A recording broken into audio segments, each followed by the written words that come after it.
Well, good morning, everyone, and welcome. I'm Tammy Dorr, President and CEO of the Downtown Denver Partnership, and I'm really excited to welcome you all to the latest installation of the Partnership's Diversity and Inclusion Speaker Series. The Downtown Denver Partnership is committed to creating a place where all feel a sense of belonging and all belong, a place where all can live, work, and most importantly, that we can all thrive. The Diversity and Inclusion Speaker Series is one part of our overall commitment and part of our deep understanding that to build a great city, we need engagement across all cultures and among diverse viewpoints. The speaker series gives us all the opportunity to learn from and engage with experts and with each other. And we all work together to help build a city for everyone coming from a shared point of values, knowledge, and opportunities to share our voices. So today's conversation actually began nearly 2 years ago when Tamika Butler, today's keynote, spoke at our annual meeting. She may have been one of our most impressive annual meeting speakers ever. So Tamika, again, a huge thank you for that. Her message of building with equity resonated really powerfully then. And that's why we're so excited to have her back today to allow us to dig even deeper. As we work to ensure our city is equitable, just, and inclusive. Now, before we get started, I want to remind you, put your questions in the chat throughout the program.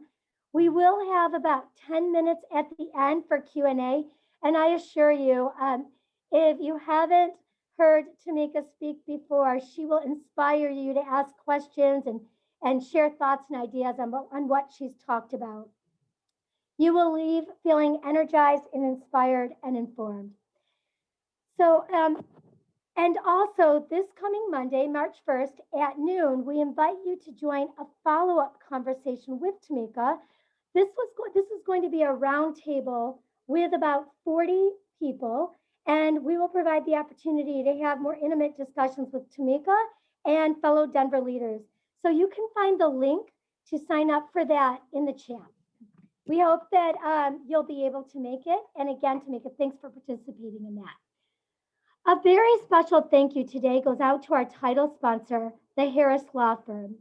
The Harris Law Firm's dedication to diversity and inclusion spans well beyond this sponsorship.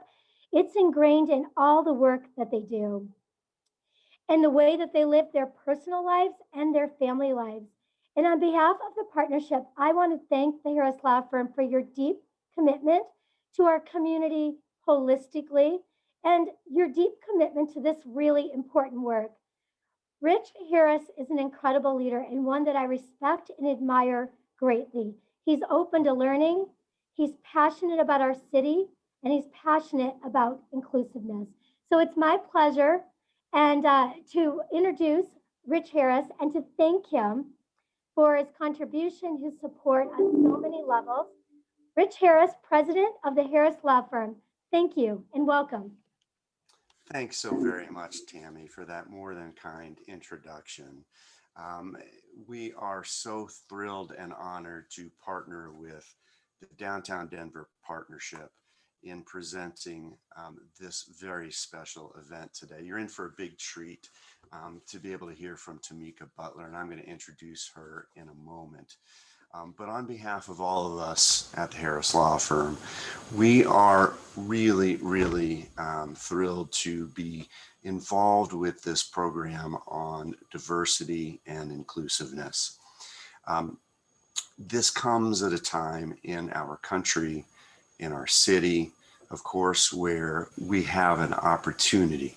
We have an opportunity to remake, to reimagine what our communities look like after all we've been through as a nation, as a city, to rebuild, to take this moment and rebuild with equity and justice, I think is a really special moment in time. So I thank you all for being here and joining in this important conversation.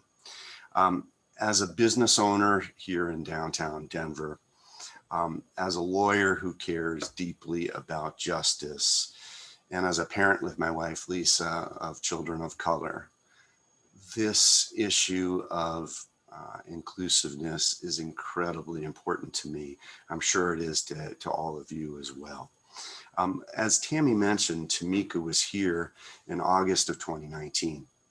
Unfortunately, I missed that event, but my partners who were there shared with me that Tamika challenged us at that time. Among other things, she said, "What are you doing to be brave?" And she further challenged us to stop thinking, quote, "It's not me, it's the institutions, it's the system." At some point, we have to realize that we make up the institutions and the system. We can make the difference. What profound words. So it's now time for me to introduce you to Tamika Butler. Tamika is the president of Tamika L. Butler Consulting LLC and the Tool Design Group. She's a international expert, I'd say, on speaker on issues related to the built environment, equity, anti-racism, diversity, and inclusion, as well as organizational behavior and change management. Using her diverse background in the law, in community organizing, and nonprofit management, Tamika focuses on shining a light on inequality and social justice. She provides consulting, training, coaching, and public speaking for a wide range of organizations in the public and private sectors. Please join me in welcoming Tamika Butler. Thank you so much, Rich. Such an honor to have you introduce me. Thanks again for your sponsorship, and thanks Downtown Denver Partnership for having me. It feels good to be back, however virtually I may be back. I am going to go through a few slides, and then hopefully we have some time for Q&A. It's great to see folks entering their name and their organization in the chat. I will tell you, when you're doing these virtual presentations, it's always good to have an active chat. So feel free throughout to drop comments in, to ask questions, to say, I agree, or, oh, that's a good point, I've seen this resource on that. As much as you all want to engage with each other in the chat, please do. So with that, let me go ahead and share.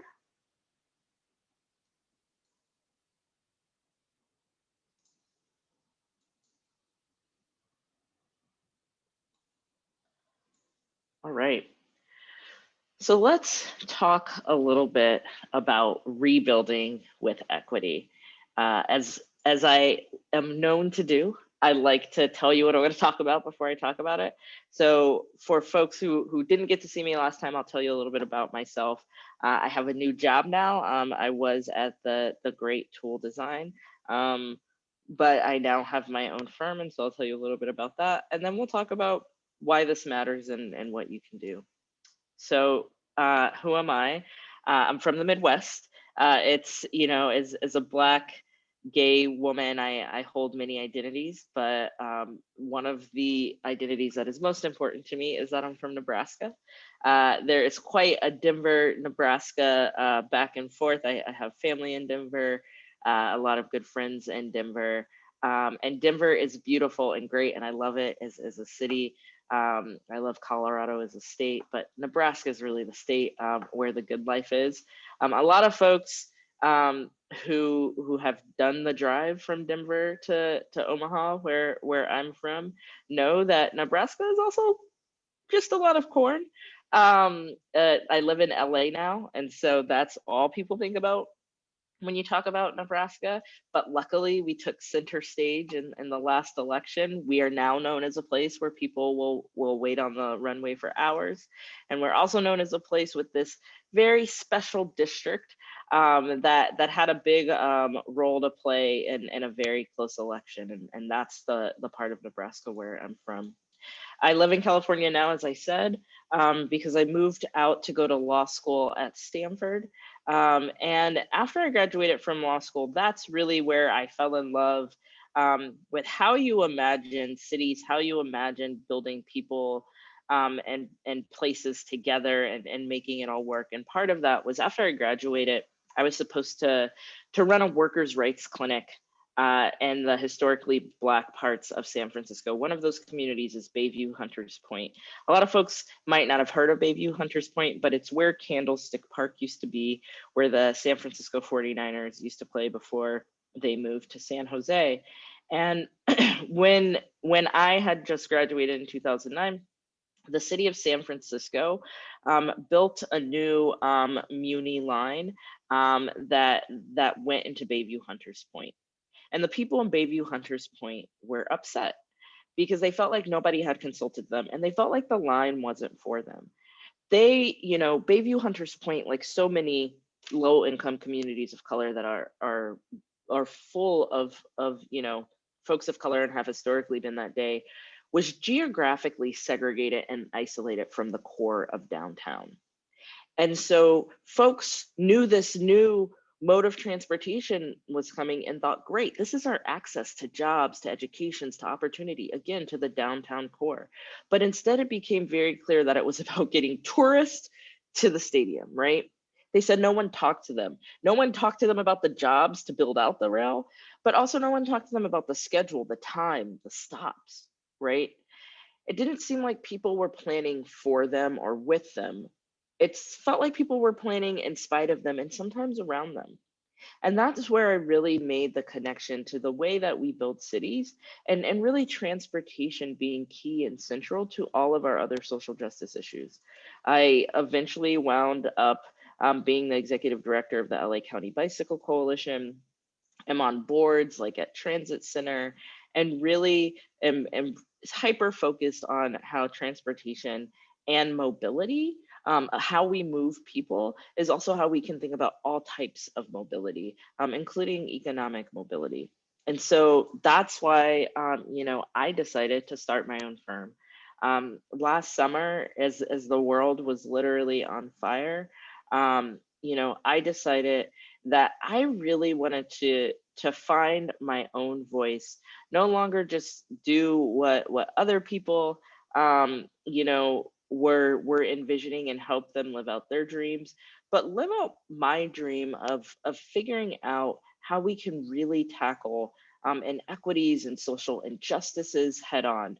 And so now I have a firm where about 50% of my clients are transportation based, about 40% are just companies that want to do organizational change work around equity, anything from foundations to museums to nonprofits to government agencies. And then about 10% of my clients are really focused on climate and sustainability issues. And so it's fun. It's fun to have your own firm and make your decisions about who you work with and what you do with your time.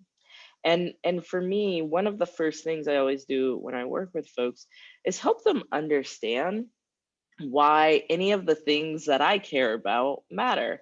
Because often when I say to people, we have to talk about race, no matter what we're talking about with built environment, with city building, with downtowns, we have to talk about race. I often get this Kanye face, it's this Kanye face saying, how did my marriage fall apart? I don't know. But it is the space I get often. Why are we always talking about race? And what I always try to explain to people is you can't scratch your head as if you don't understand, right? I live in LA. This is Tongva land. We have a country that was built on stealing land.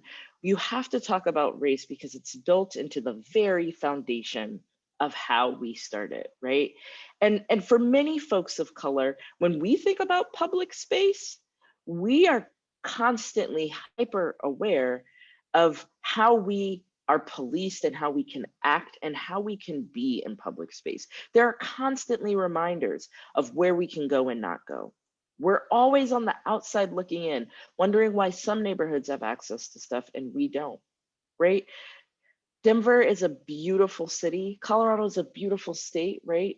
This is a beautiful country. We have national parks. We have a national park system that was started by someone who wrote a book that Hitler said was like a Bible to him because it talked about the way folks of color were diluting the human race. So think about this person who many refer to as one of the forefathers of the national park system. And again, think about a national park system that was started and based in the very premise that we would take land from indigenous people, put fences up around it, charge people to get in. And even today, if you look at the demographics about who uses national parks, folks of color aren't using it as much as white folks because we have a system that has always been about making sure that people of color know their place, know where they belong in public space, know what parts of our maps are the hood, what parts are okay, which parts are prime for investment, right? We have laws and zoning codes that tell us where it's okay to have hazardous toxic uses. And people like to say, well, that's an income thing. Well, I live in a neighborhood that is adjacent to Baldwin Hills. Back in the day, I'll age myself, when a lot of white kids were watching The Hills on MTV, a lot of black kids were watching the show Baldwin Hills on BET about this affluent neighborhood where the likes of Ray Charles built mansions, right? This is a rich neighborhood. It's a rich neighborhood that happens to be full of Black folks. And because it's full of Black folks, it's also adjacent to the largest active oil drilling site in the United States. That's not a class issue, that's a race issue, right? When we think about highways, we know that highways are some of the largest perpetuators of white supremacy and racism.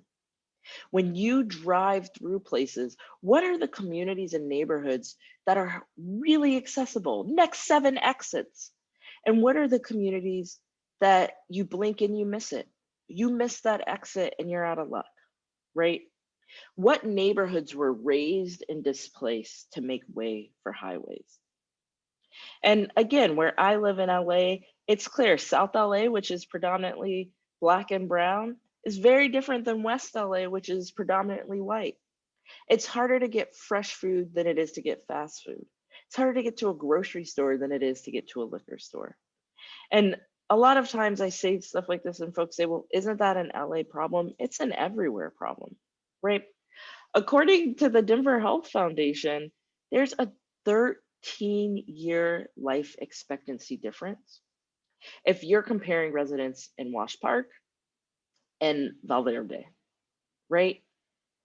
It's crazy to think about the fact that some people in Denver are only expected to live to be 72, while others in more affluent areas are expected to live to be 85 years old, right? You look on a map and that distance is is nothing. It's inconsequential. But when you look at the people living in the communities, you can see the difference. You can see that people on Wash Park are surrounded by resources, whether it's social, environmental, physical, built environment, right? You have educated families and high income earners who are going to the area, and there are grocery stores with fresh produce, short walks to green space and parks and outdoor recreation. People have cars and flexibility, right? You go to the other side of town and you see that there's a lot of folks that don't have a choice but to live in places that are unsafe, right? There's an unsafe environment. Just like South LA, there's a ton of fast food options, but maybe only one grocery store, 2 grocery stores. Some families are trying to figure out if a car makes financial sense. They're relying on public transportation and going to work even during a pandemic, right? And so you look at how all of these social determinants of health impact outcomes. And so even as a transportation person, oftentimes, I'm in meetings where my colleagues say, well, we're just the transportation people. We're just here to help with transportation. And what we have to remind folks is that doesn't work for the residents and the folks we're trying to serve. They might come to a transportation meeting and want to talk about a lot of things because they don't lead single issue lives. Those lines are blurred. So we have to stop thinking, if we're going to rebuild post-pandemic with equity, we have to stop thinking that there are such things as single issue struggles. They're not. We have to start understanding that so many people and the communities we serve feel like their neighborhoods are literally killing them, or at least shortening their life, right? And for whatever reason, again, even when I share all of this and say, so yeah, we got to be talking about race and inequity and disparities, I still get this look of shock and surprise. And why? But we have to, we really have to start acknowledging.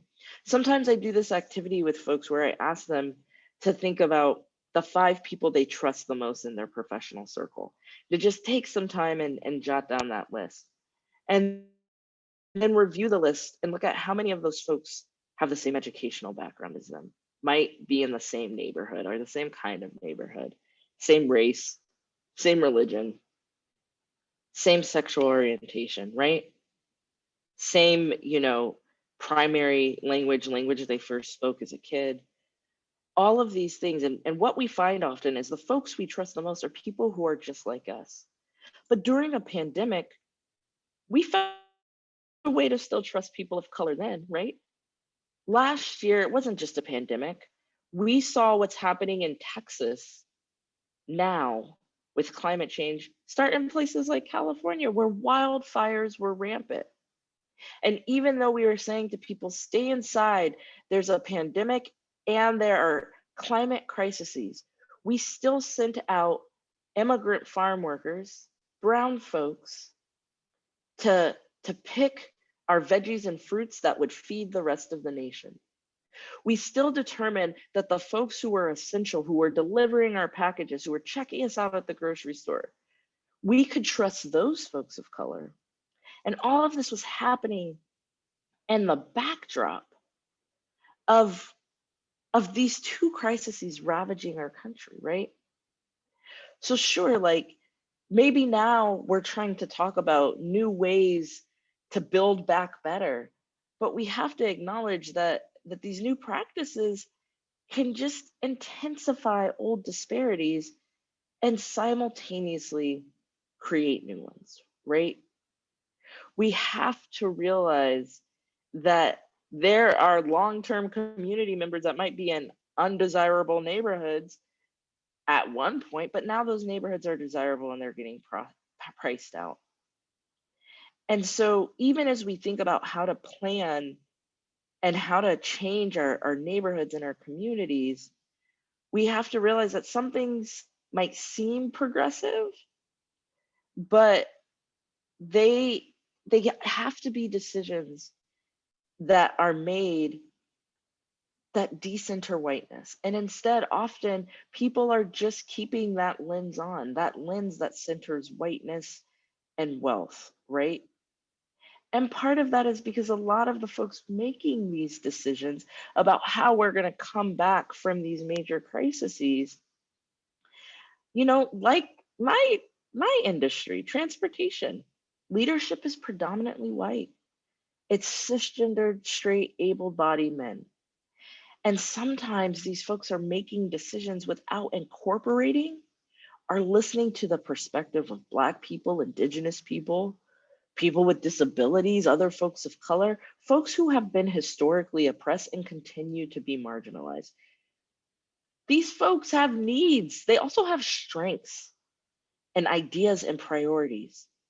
And so if we don't want to uphold the status quo, we have to decenter whiteness. We have to realize that sometimes just trying to open up the sidewalk so folks can have a boozy brunch, while some of us are in the street just begging for people to see our humanity, what's the priority there, right?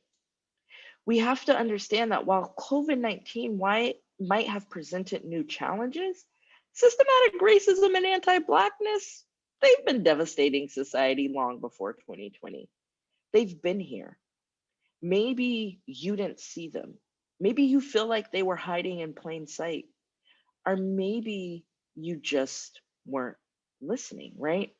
But before the pandemic plowed through this country, modern American cities were built on foundations of discrimination, segregation, anti Blackness, and racism, right? Anytime we talk about civil rights, we gotta talk about race. Race is a part of our criminal justice system. It's a part of environmental racism and people's ability to have residential mobility. It's a part of the way our schools are segregated. And it's a part of redlining, right? Redlining was a discriminatory practice, just like exclusionary zoning and public disinvestment in communities and amenities and infrastructure and highway construction, like I already said. We have food apartheid in this country. These policies are in place and they're considered legal and instrumental to the status quo. They were, some of them still are, and they really lead to disparities where race is a defining factor in economic opportunity, educational access, and community health. And so when I say decenter whiteness, what do I mean? The Color of Law is a great book. If you haven't read it, you should. When everybody was running out to show how woke they were over the summer and reading things like White Fragility, The Color of Law was back on the New York Times bestseller list. And again, it's a great book. I've been on panels with the author. I think you should read it, but it centers whiteness.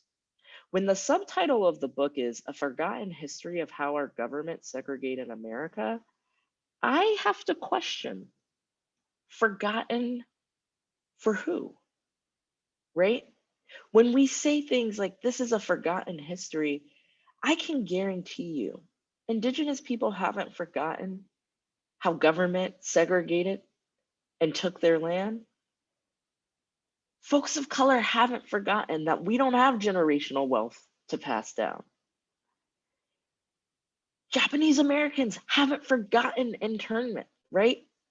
This idea that something is a forgotten history, it's forgotten maybe to white folks, but that's centering whiteness. Whenever we want to try something new or start implementing equity strategies and we say, it's just going to take longer because we've never done this before, we've never thought this way.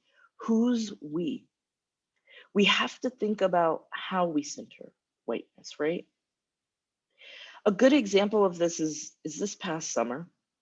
NACDO, which is a national organization that a lot of cities are a part of, that helps folks think about how they can do different transportation planning. They launched a new initiative, Streets for Pandemic Response and Recovery. They had best practices and design guides, and Denver did some amazing things. I was lucky enough to serve on a task force with Dottie, and Dottie in the city has great leadership and is really trying to be thoughtful about things like response and recovery and equity. And what NACDO did is give 10 cities grants, Denver being one of them, to figure out recovery and response efforts in the public right away, right? And part of what was asked is work with community-based organizations. And so people did things like outdoor dining programs and slow streets and community mobility / health hubs. And I was lucky with my colleague Naomi to be consultants that gave critical coaching sessions to cities and their community partners. And so there's this, great report that Naomi and I were able to put out about how to address inequities in our streets. But one of the things we talk about is the fact that there is whiteness in planning, right? And when we engage in planning practices that center whiteness, we may believe, and in fact, our intent may be to plan in a way that includes the basic perspectives and experiences of people we want to serve, right?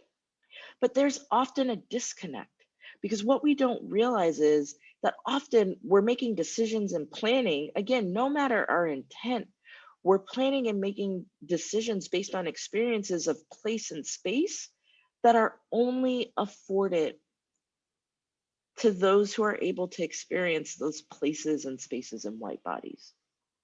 So a good example of this disconnect was in the way that slow streets or safe streets swept the country, right? This program to use underutilized public space streets is recreational areas, right? Get away from the fast moving cars and let people get outside and walk and bike and be in their streets. The intent was good, but there was a clear omission of racialized, oppressed, and marginalized experience. And this was glaring, right? This was 100% glaring when you think about the fact this was the slow street in my neighborhood. We did this in LA too.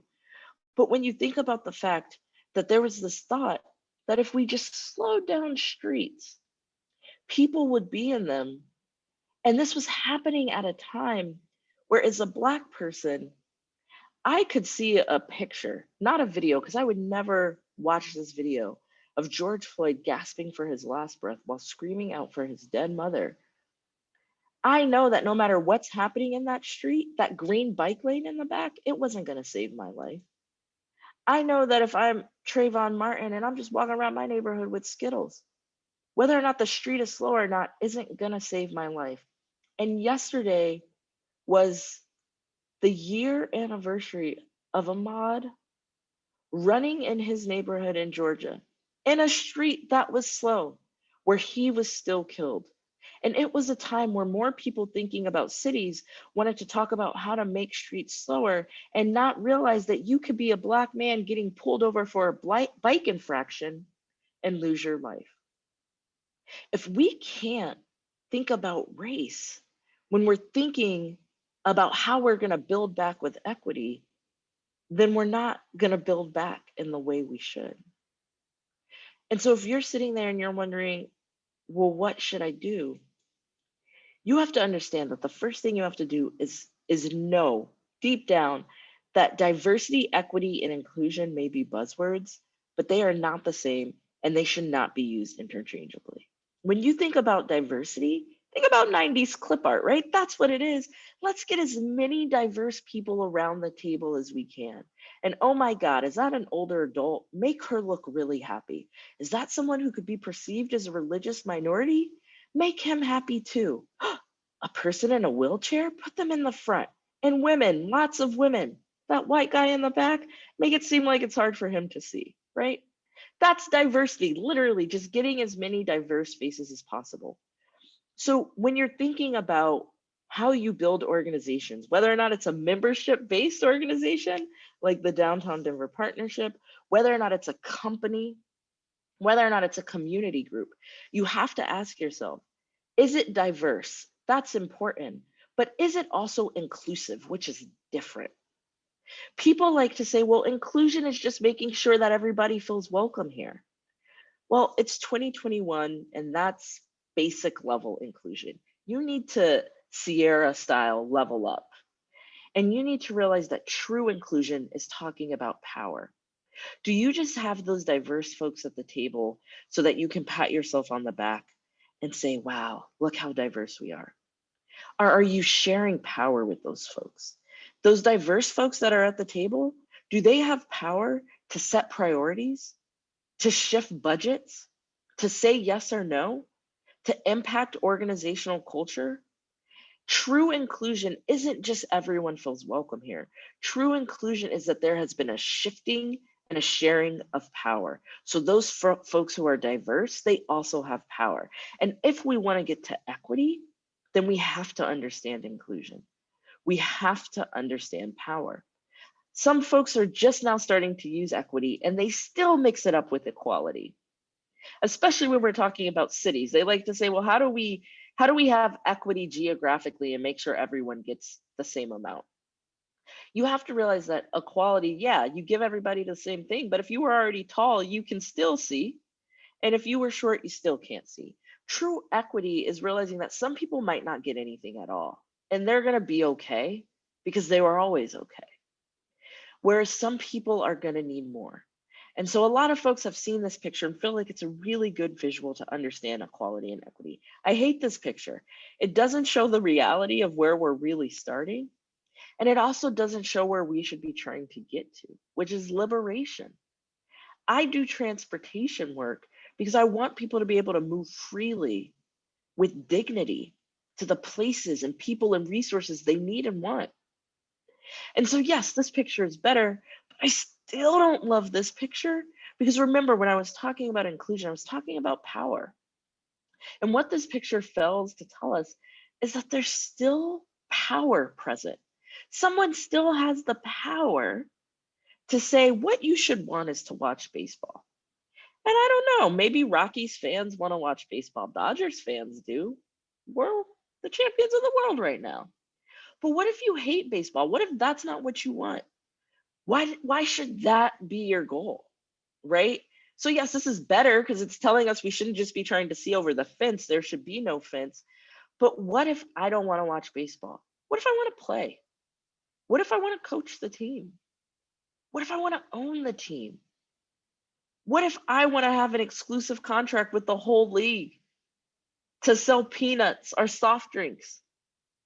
What if I want more? And that's the thing, right? When we're really working and doing equity work, we realize that people can decide by themselves if they feel empowered, but it's not on us to empower people. That's a colonial mindset. I have power and I'm going to pass it down. Instead, we should be thinking about the fact that there is power inherently in each of us. And true liberation comes with self determination, with asking people what they want. True understanding of power is realizing it's not just something to wield like a sword. It's not just something we have over people, which is how a lot of us think about it. Power is also something that you have with people.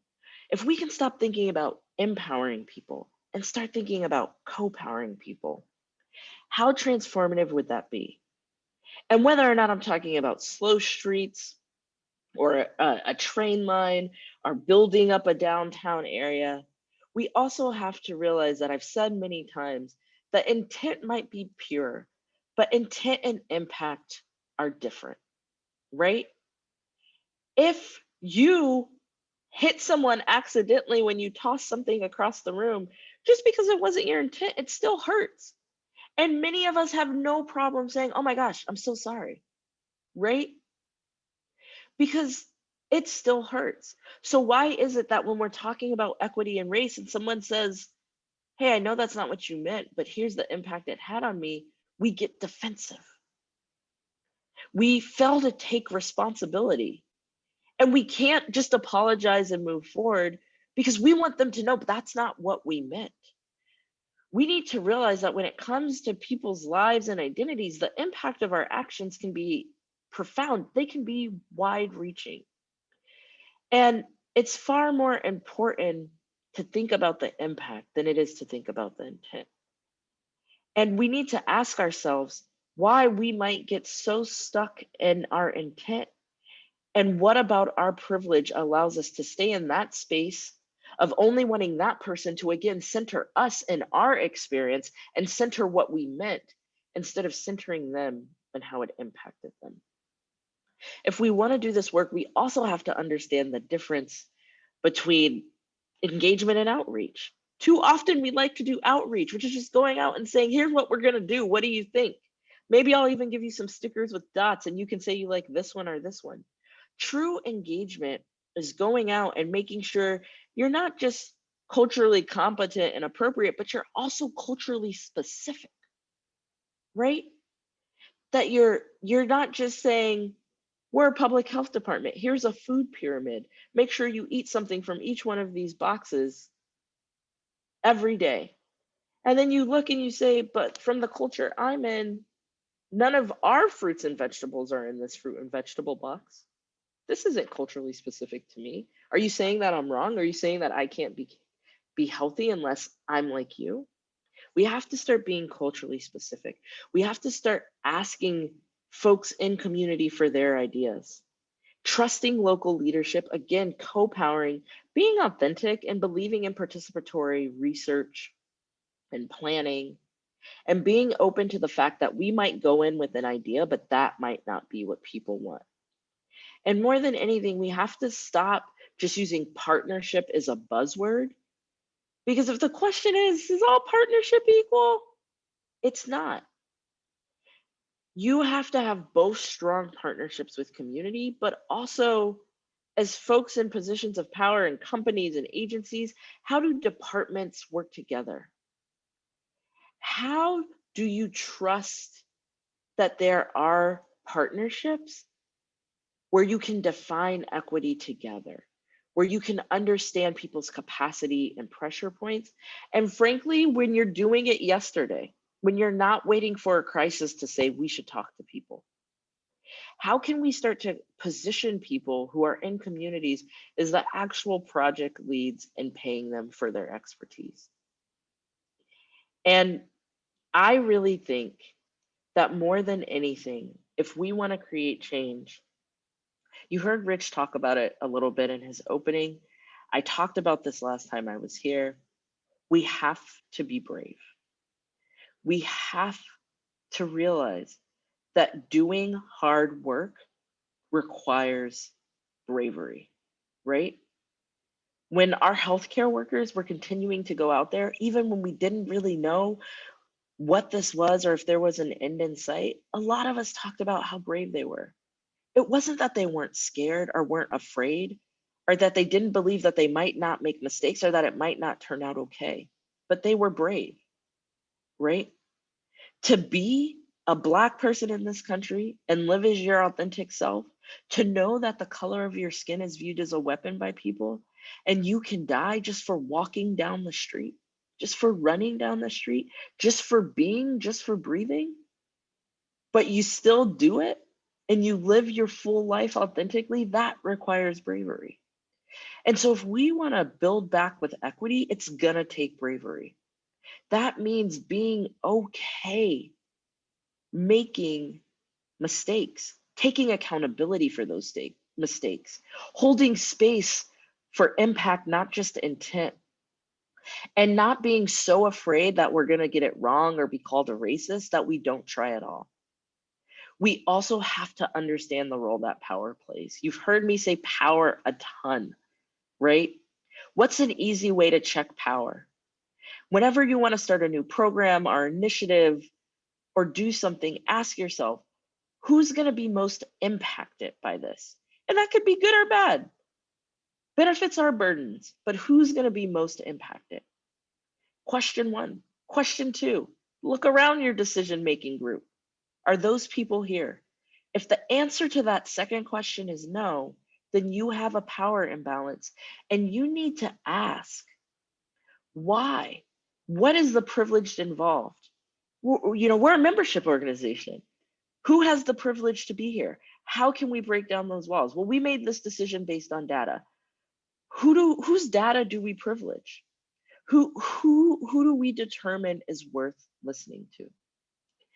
And I'll just end by saying that a lot of folks have viewed this time as an opportunistic time. One of my friends and colleagues, Naomi Dorner, who works at a consulting firm, Nelson Nygaard, when this started, look at the date, April 30th last year. She said if she was in one more meeting where white folks said the COVID-19 pandemic has given us the opportunity, she was going to unmute herself and scream. Because as folks of color, we've suffered from opportunities before. Don't just be opportunistic in this moment. Don't just think it's a chance to try something. Think about how you can do something completely different, how you can rebuild completely different. Don't just rush to get back to normal, right?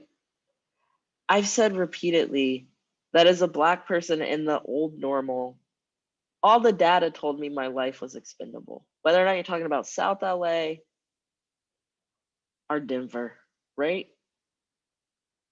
We know that data shows us that we're kind of expendable, whether or not you're looking at who's getting COVID or who's getting vaccines. In this new normal, it also seems like our life is expendable. So don't rush to be opportunistic. Don't rush to get back to normal. Rush to think sincerely about how you want to rebuild with equity, and realize that if you want to do it, you have to be brave. You have to understand power, and you have to confront it and confront privilege and be committed every day to saying, it's not that this is new. It's not that this is forgotten. This was always here. I wasn't doing enough to change it, but today is the first day where I can start just doing it differently, doing it better, and doing it with centering the people who matter the most. Because, hey, we all just said they were essential, but have for too long gotten the least. That's how we're going to rebuild with equity. Thank you.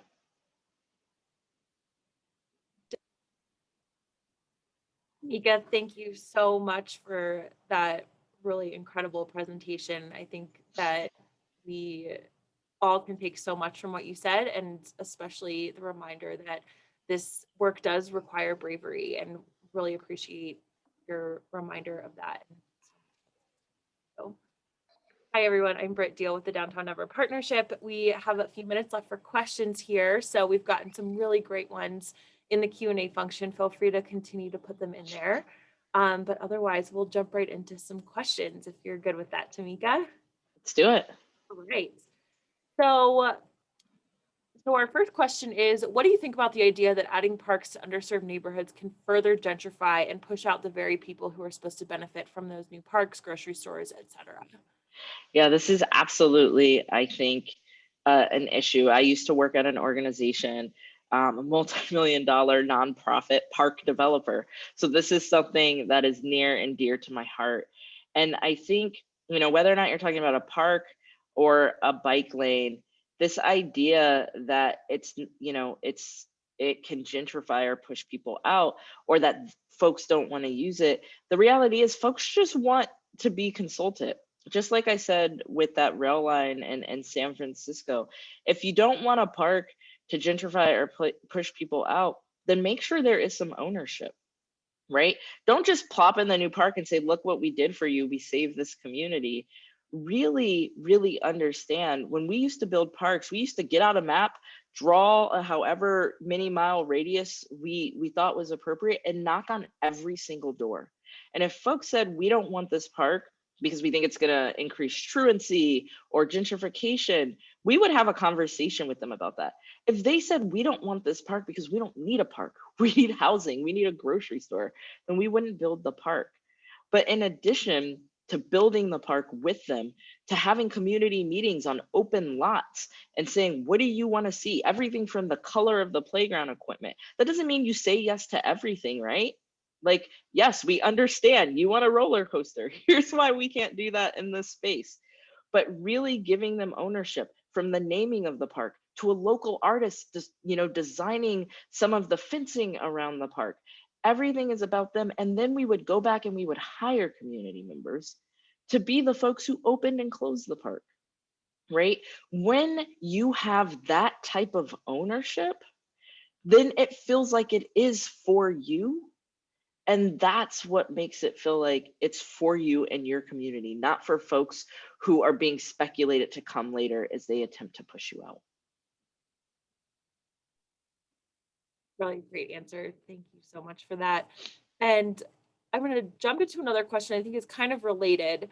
And so Emily Brett asks, how can we balance the need to build more housing to advance affordability and inclusion with the risks of displacement and gentrification that come with densification and development? Is there anything else that you would add on that housing piece? Yeah, I think this is so tough, right? And some of it is we have to start looking at policies. Like, I think sometimes there are like concrete actions we can take. So what is the process? What is how we do things? And I think for affordable housing, the process questions are very similar to what I just shared about parks. But I also don't think we can underestimate that a lot of these things that are happening are not by accident, they're built into the systems. And so we have to start working with our elected officials and those of us who have power and who have those relationships. We have to start looking at how the policies and the funding are set up, that even when people want to do the right thing, sometimes it is very hard to do the right thing with some of the rules that are in place. And so it's not just that we need, the individual who works at the developer to have bravery. We're really in a time where we need our elected officials to have some bravery and to be open to thinking about policies that allow us to be acknowledging and to be realistic about how gentrification and displacement work, and to try to come up with some solutions to get around that. Thank you. And our next question comes from Olivia Omega, and she says, thank you, Tamika. What advice do you have for Black people and othered groups in the workplace? How do they balance showing up in an authentic way with assimilation, bringing their whole selves to work versus code switching? Yeah. So there's another talk I do where I like break down code switching and organizational segregation, and how hard it is for folks who are members of historically oppressed group to show up as their full selves, whether or not you have a disability and you feel like you don't want to constantly be the person who people think is nagging, but really you're just asking for what you need, or whether or not you're a Black person who feels like you have to code switch and talk differently and act differently, and only talk about some of your interests, not all of your interests, or do your hair a certain way. Those things are all real. And so the last time I was here, I talked a little bit about the difference between being an ally and an accomplice, right? And so I think for non-folks of color, what I would say is understand that there is a difference between being an ally and accomplice. And for those of us who are members of these oppressed groups, we need you to understand that, yes, it's nice when you send us an email or take us aside and privately say, I support you, I know what happened was wrong. But we need accomplices who are willing to speak up in front of other people, because we know the reason you're not doing it is because you don't want a target on your back. You don't want to be viewed as that troublemaker, as that naggy person. We get it, because that's how we get labeled. We get labeled as aggressive, or not a culture fit, or bad communicators. And so for white folks, or for folks who aren't part of those groups, I would say be an accomplice.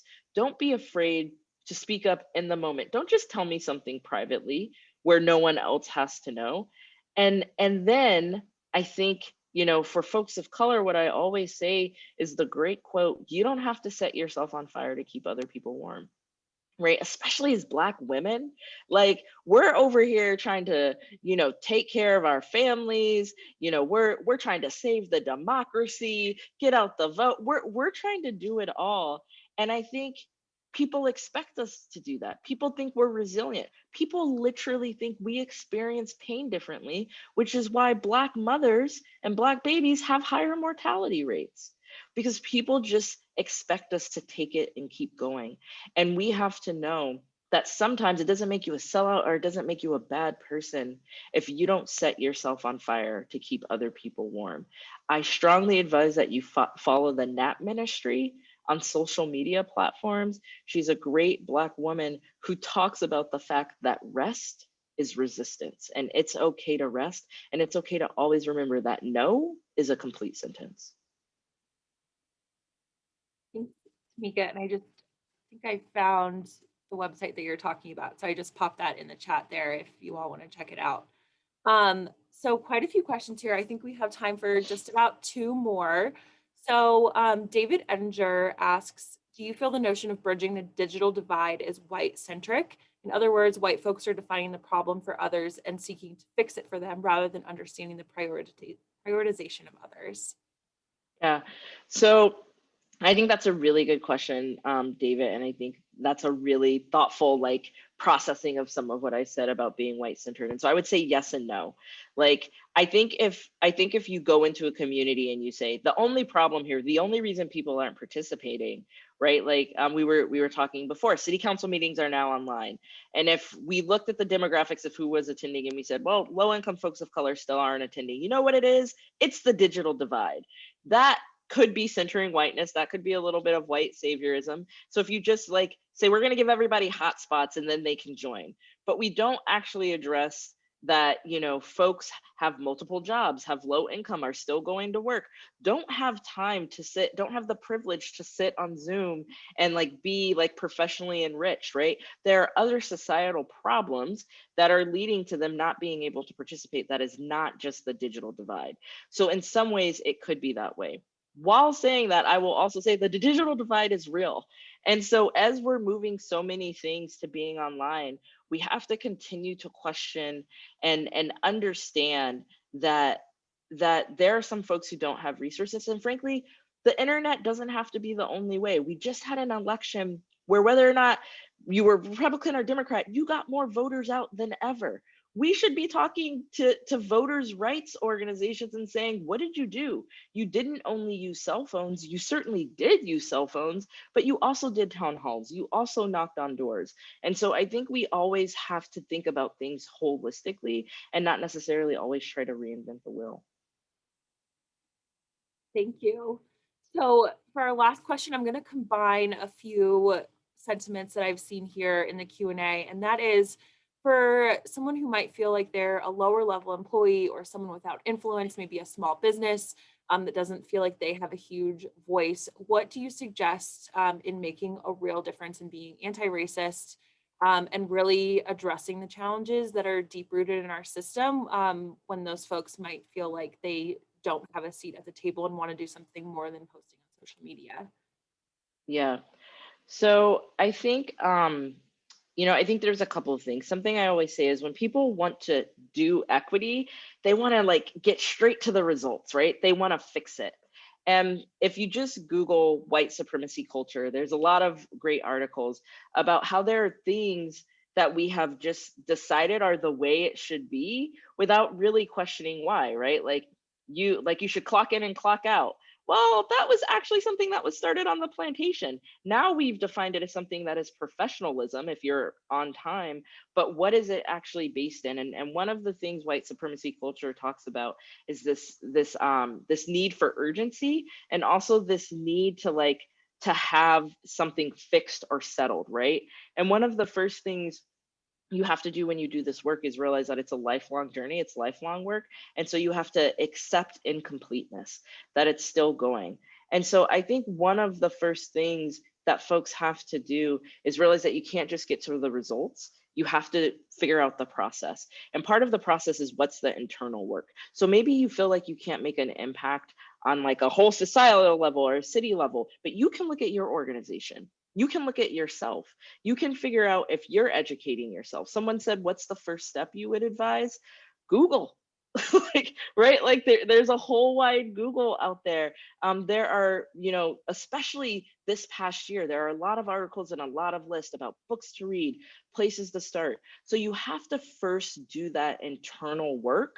And whether or not that's as an individual or as an organization, how can you make an impact for yourself, for your own organization before you even try to do it? Because even if you're a huge organization with a lot of influence, if you haven't done that internal work, but then you try to go advocate for the city, you could actually be doing more harm, which I think ties into one of the questions I saw about like white liberals who want to advance racial equity, but might have savior syndrome, right? Like what I think my suggestion for those folks is do your own work first. Part of realizing, am I just, having savior syndrome is, have I done the work I need to do? And then do I hold myself accountable? And part of holding yourself accountable is being okay, acknowledging when you don't know or when you have something wrong. And when you look around and you're like, oh my gosh, that circle of trust I have, those 5 people, none of them are like me. I need a Black friend. Also realize that when you find those folks, it hits us a lot differently when you say, what should I do? Compared to if you say, hey, I've done a lot of research, I've done this reading, I've read this book, and I've really tried to do it. And then I was in this situation, here's how I approached it, and I'm not sure I got that right.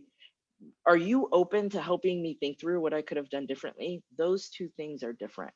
So for folks who really want to do this work, look internally first, individually as an organization, and figure out if you can do some of the work. Thank you. Those are all such powerful reminders that we all have the responsibility to do our own work, and that really does make a difference. So, Tamika, I want to thank you so much for being with us here this morning. And I also just want to let all of our attendees know that we will have this available, the recording available afterwards. We'll be sure to send that out to everyone. We also have another opportunity to have a more intimate conversation with Tamika on Monday, March 1st at noon, and we hope you all will join us for that. And Tamika, once again, just thank you so much for joining us. Your knowledge and perspective is incredibly powerful, and we're really lucky to have you talk to all of us here in Denver, all the way from LA. So thank you. And I also want to once again thank the Harris Law Firm for being the title sponsor of our diversity and inclusion speaker series. And of course, thank you to all of you for being with us here first thing in the morning and being so engaged in this really, really important topic. And with Thanks that, for having me. hope you all have a wonderful day. Thanks so much. Take care. Take care. Bye.